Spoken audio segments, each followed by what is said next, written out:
खुलेंगी, क्योंकि भगवान कौन है?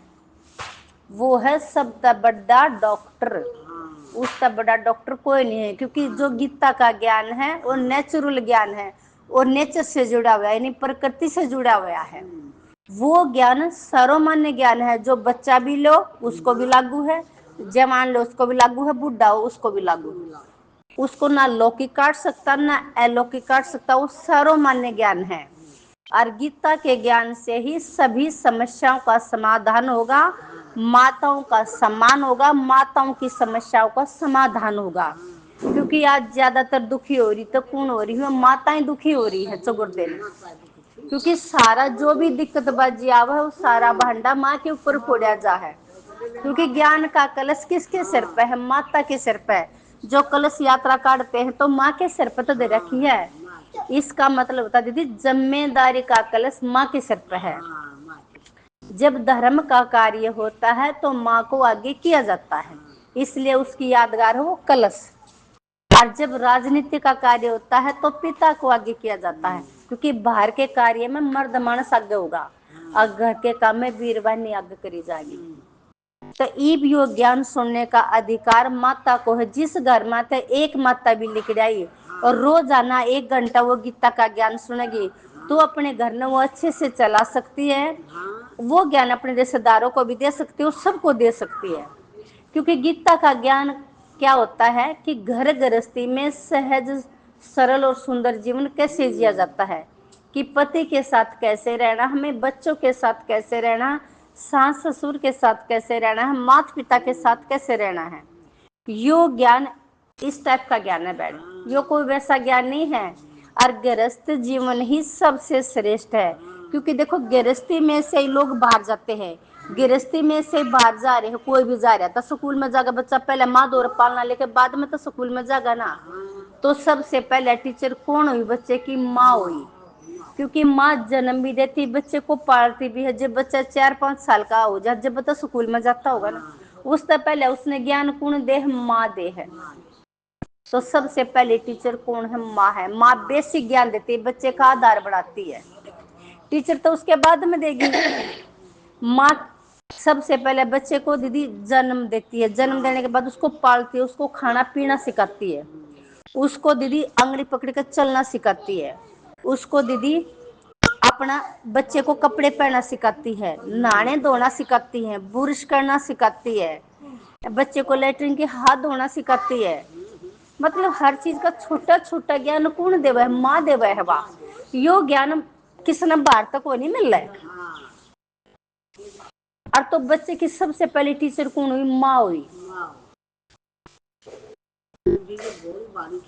दीदी किससे भी भोली भाली माँ है, लेकिन ये काम तब माँ सिखाव है, तब माँ तब बढ़कर बच्चे के लिए गुरु कौन हुई? और जब माँ इतनी पालना देवा है दीदी बच्चे ने, जब बच्चा बड़ा हो जाए है तो बच्चे का हक होता है कि उस टाइम वो माँ की पालना करे। क्योंकि जब माँ बूढ़ी हो जाए, उसके बस का काम ना रहता, तो बालक के बस का उसके कपड़े धो के दो, उसने टाइम पे भोजन दो, अगर उसका तकलीफ उसके पैर दबाओ, वो दौरा आधा पौना घंटा बैठो। ये उस बच्चे का फर्ज है, ये उसकी भक्ति है। क्योंकि माँ ने बचपन में करा, बच्चे का काम है जब माँ बाप बूढ़ा हो जाए तो अपनी पालना का रिटर्न दे देवे, अपना कर्ज उतार देवे। अगर माँ बाप की सेवा नहीं करेगा ना, वो कितनी भक्ति कर लियो, कितना कुछ कर लियो, उसके काम रुकेंगे। क्यों रुकेंगे? क्योंकि माँ बाप तो उसको दुआएं नहीं मिल रही। माँ बाप की सेवा अगर बुढ़ापे में कर दो, उसको कुछ भी करने की जरूरत हो, कोई कितना भक्ति करने की जरूरत, कितना जान की जरूरत को ना, उसके सारे काम बढ़ाएंगे। ये सारे काम अड़े तरु करे बहन, क्योंकि असली चीज तो दूर चले गए, बाहरी दुनिया में घूमने लगे हम। जैसे दीदी दो नहीं बताते, एक गणेश था एक कार्तिकेय था, 2 बच्चे थे शिव पार्वती के। तो एक बच्चा तो अपने माता पिता की परिक्रमा करके बैठ गया कि मेरा तो सब कुछ पूरा हो गया भाई, मेरी तो अभी मैं तो माता पिता है सब कुछ। और जो कार्तिकेय था वो बाहर घूमने चला गया, बाहरी भ्रमण पर चला गया।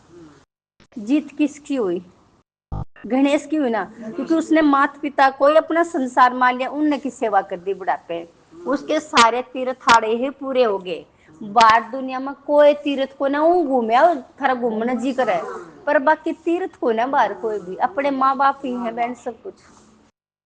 अगर जो माँ बाप की दिल से सेवा कर देगा ना बुढ़ापे में, उसका कोई भी काम रुकेगा नहीं, उसके रुके हुए काम भी हो जाएंगे। मैंने हमारे सारे काम आड़े तो रुक रहे हैं, इसके बाद तुम चाहे जितना पाखंड कर लो, कितना खर्चा कर लो, कितना टाइम धक्के खा लो, काम रुकेंगे, क्योंकि यथार्थ काम नहीं हो रहा, अर्थ सहित काम नहीं हो रहा।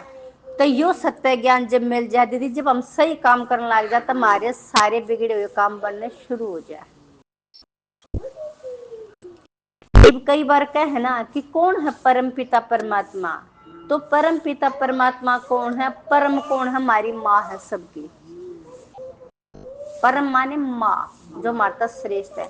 हमारे लिए हमारी माँ तो परमात्मा है, और हमारे लिए हमारा बाप परम पिता है। सुन लो बात, कितना बार धक्के खाने की सन भी जरूरत नहीं है। और जो बेहद के माता पिता हैं, जो परम पिता परमात्मा, जो भगवान भगवती हैं, वो कौन है, धरती और आसमान। वो है बहन धरती और आसमान। धरती कौन है, जो हमने शरीर बना बना कर दे हुए है सबने, जो सभी की माओ की भी माँ है, जिसकी कोई माँ नहीं है, ठीक है ना। और जिसका कोई बाप नहीं, तो सबका बाप हो आसमान है। का नहीं करे, आसमान ने घेर दी, धरती ने उठ ली। बड़े साणी है तो बात कम थे। तो इस बार कौन सा ज्ञान है दीदी, इस बार कौन सा ज्ञान है। देखो धरती तो बड़ा आसमान है, धरती ने अपनी गोद में ले रहा है, चारों तरफ देखो ऐसा लग रहा है आसमान धरती में टिक रहा है, यानी धरती को अपनी बाहों में ले रहा, गोद में ले रहा। और हम सब बीच में कौन है, खेलने वाले बालक सा।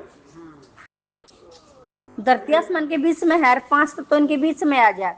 देखो दीदी, जल पे तो या धरती है, जल पे खड़ी नीचे खोदेंगे, जल लकड़ा है, जल पे है थल, और थल पे आसमान है।